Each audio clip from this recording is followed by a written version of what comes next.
वंदे मातरम। नमस्कार। महान कलिकारी अजय भारती आपका हार्दिक स्वागत करता है। साथियों, आज हम जिस महान क्रांतिकारी के बारे में बातचीत करने जा रहे हैं, उनका नाम सुनते ही अंग्रेजों के दिलों की धड़कनें बढ़ जाती थी।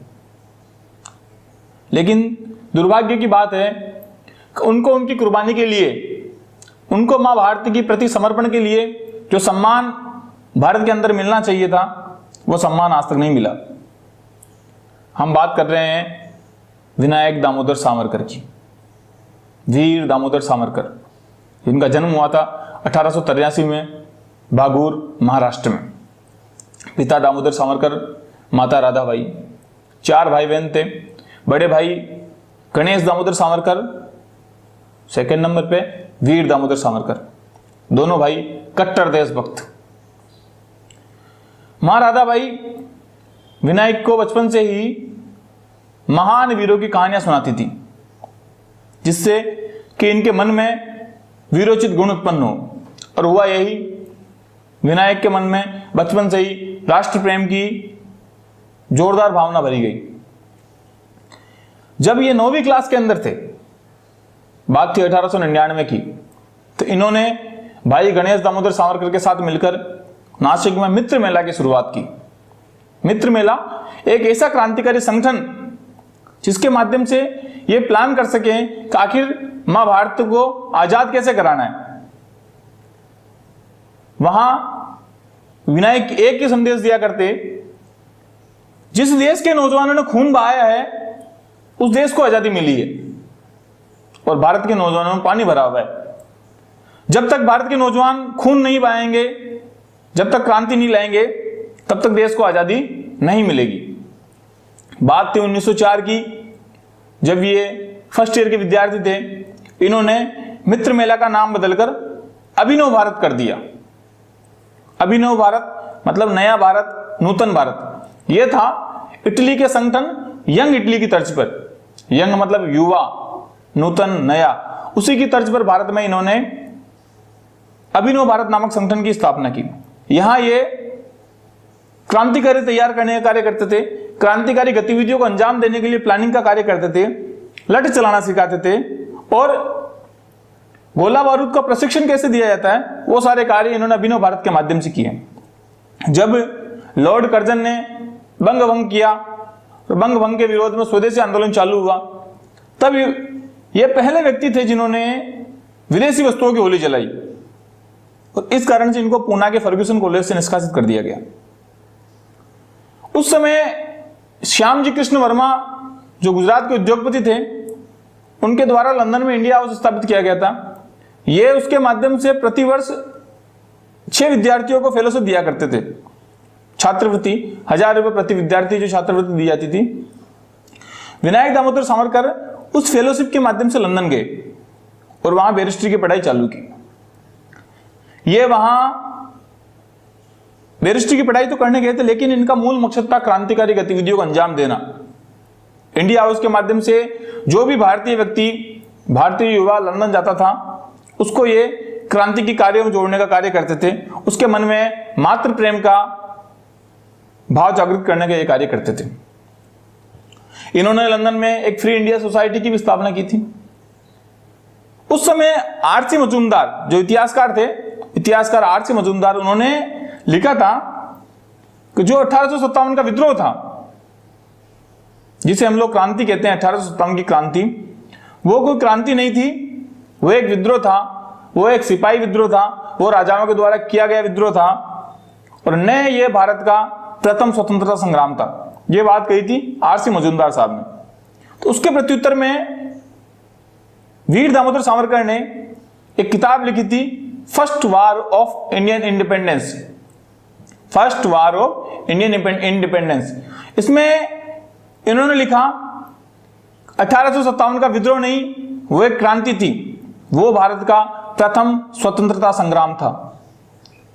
जैसे ये लिखा गया, भारतीयों के मन में एक गजब की चेतना जागृत हुई कि भारत का प्रथम स्वतंत्रता संग्राम तो निकल चुका है, अब हमें मातृभूमि के लिए कुछ करना है। लेकिन जब ये 1909 में किताब प्रकाशित होने वाली थी, उससे पहले ही अंग्रेजों ने इस पर पाबंदी लगा दी।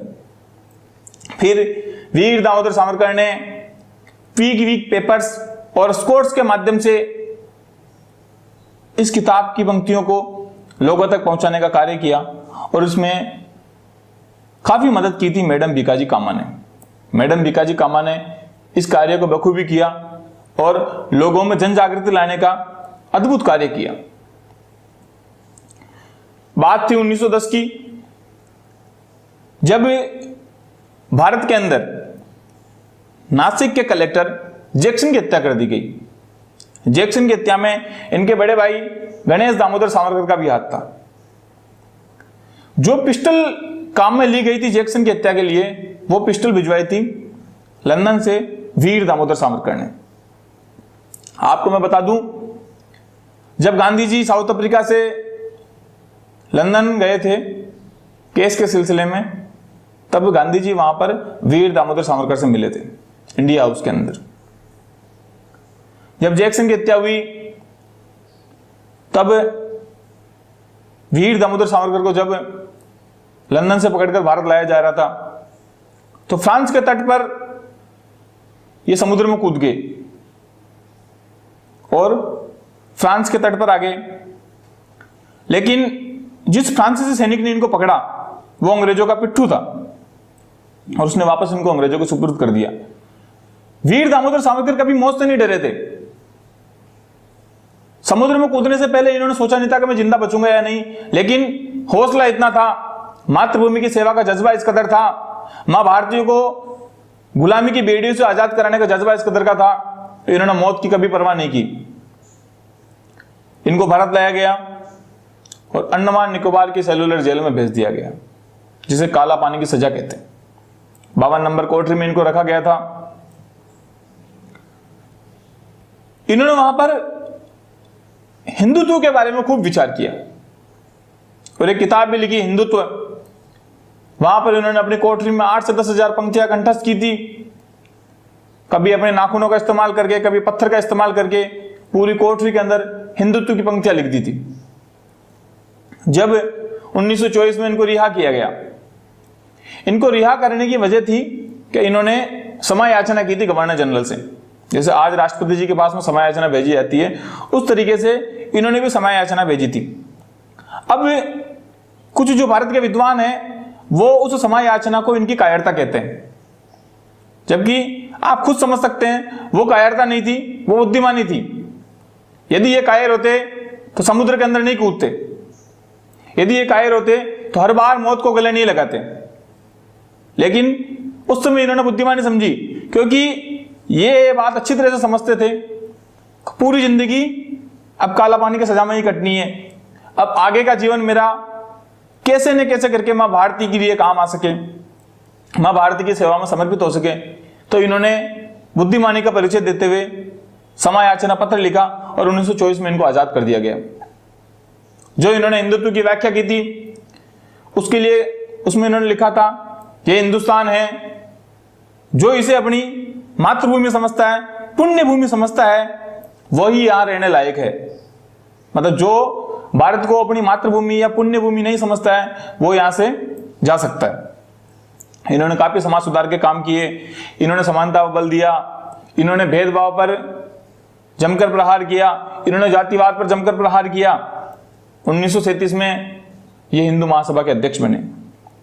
इन्होंने मुसलमानों को संबोधित करते हुए कहा था कि यदि आप लोग अंग्रेजों को भारत से भगाने में हमारी मदद करो, हम अंग्रेजों को भारत से बाहर भगाएंगे।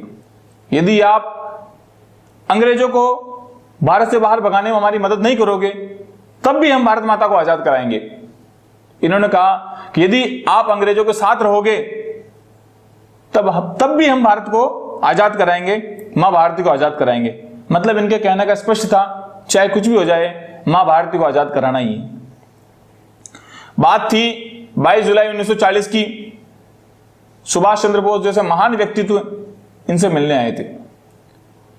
सुभाष चंद्र बोस के जीवन का वो पल था जब उनसे कांग्रेस अध्यक्ष पद के लिए पट्टाभी सीतारामैया चुनाव हार गए थे और फिर मजबूरन सुभाष बोस को इस्तीफा देना पड़ा। कलकत्ता में जाके इन्होंने फॉरवर्ड ब्लॉक की स्थापना की। उसके बाद ये मिलने पहुंचे थे वीर दामोदर सावरकर से। विनायक दामोदर सावरकर ने इनसे कहा था, यदि आप भारत में रहकर देश को आजाद कराना चाहते हो तो यह संभव नहीं है, आपको इसके लिए विदेशों में घूमना पड़ेगा, आपको उसके लिए एक मजबूत सेना तैयार करनी पड़ेगी। और आपको मैं बता दूं, ब्रिटिश पीएम क्लीमेंट एटली ने कही थी यह बात कि यदि सुभाष बोस नहीं होते तो भारत को आजादी नहीं मिलती, क्योंकि सुभाष बोस ही वो व्यक्ति थे जिनके माध्यम से सेना ने विद्रोह किया था। सेना अंग्रेजों के खिलाफ खड़ी हो गई थी। जो अंग्रेजों की ताकत थी वो आज अंग्रेजों की कमी बन चुकी थी। और आपको यह बात भली बात समझ में आ गई होगी, और सुभाष बोस ने यह किया, उसकी वजह थी वीर दामोदर सावरकर। विनायक दामोदर सावरकर की वजह से ही यह सब कुछ हुआ था। 1942 में जब भारत छोड़ो आंदोलन प्रारंभ हुआ था तो इन्होंने उसका विरोध करके इसे भारत छोड़ो सेना कहा था। जब 30 जनवरी 1948 को महात्मा गांधी की नाथूराम गोडसे द्वारा हत्या कर दी गई थी, तब वीर दामोदर सावरकर को भी उसमें सस्पेक्ट बनाया गया था। जब कोर्ट ने इनको रिहा कर दिया तब इनके समर्थकों ने कहा था, हिंदू हिंदी हिंदुस्तान कभी ना होगा पाकिस्तान, हिंदू हिंदी हिंदुस्तान कभी ना होगा पाकिस्तान। आपको मैं बता दूं, इनकी किताबों पर, जो इनके साहित्य पर रोक लगाई गई थी, वो 1953 में हटी थी। देश आजाद होने के इतने साल बाद में रोक हटी थी, वो भी इस वजह से क्योंकि डॉक्टर राजेंद्र प्रसाद और लाल बहादुर शास्त्री ने काफी प्रयास किए थे इनकी किताबों पर से रोक हटाने के लिए। 1963 में जब इनकी धर्मपत्नी का स्वर्गवास हो गया, तब फिर इन्होंने भी जीना उचित नहीं समझा और धीरे धीरे इन्होंने अन्न जल का त्याग कर दिया और 1966 में ये भी परमात्मा के पास चले गए। साथियों, इन्होंने जो मां भारती के लिए कुर्बानी दी, क्या वो कोई आम व्यक्ति दे सकता है? क्यों ऐसा हुआ कि जो क्रांतिकारी जिन्होंने देश की आजादी के बाद में राजनीति को नहीं चुना, उनके जीवन में अंतिम समय में उनका हासिल बहुत बुरा हुआ। केवल यही नहीं, काफी सारे क्रांतिकारी हैं जिनका जीवन के अंतिम समय में देश की आजादी के बाद में उनका हालचाल भी नहीं पहुंचा गया, जबकि उन्होंने देश के लिए खूब कुर्बानी दी थी। क्या हमें पता है 4-5 नाम ही जिन्होंने काला पानी की सजा काटी थी?